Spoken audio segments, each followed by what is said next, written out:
শেখ মুজিবুর রহমানের হত্যাকারীকে যদি বাহির থেকে আনা যায়, তাহলে শরীফ ওসমান হাদির হত্যাকারীকেও বাহির থেকে আনা যাবে। মামলা ঝুলায় রাখবেন না, মামলা ঝুলায় রাখা এটা ইংরেজদের সভ্যতা। ইংরেজদের আইনের কারণে এরকম মামলা ঝুলিয়ে থাকে। ইসলামী পদ্ধতিতে আসেন, কোন মামলা ঝুলে থাকবে না। জনগণকে যে আমরা আশ্বস্ত করতে চাচ্ছি, আশ্বাস দিতে চাচ্ছি যে অতি দ্রুত হাদির বিচার কার্য সম্পন্ন হবে।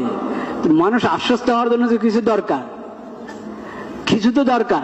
মানুষ তো দেখেছে আগের সরকারের যে সমস্ত হত্যাকাণ্ডগুলো, ওগুলোর কয়টার বিচার হয়েছে, আর এই সময়, এই আমলে, অল্প সংক্ষিপ্ত এই আমলে যা হত্যাকাণ্ড হয়েছে ওটার কয়টার বিচার হয়েছে মানুষের সামনে আছে। খালি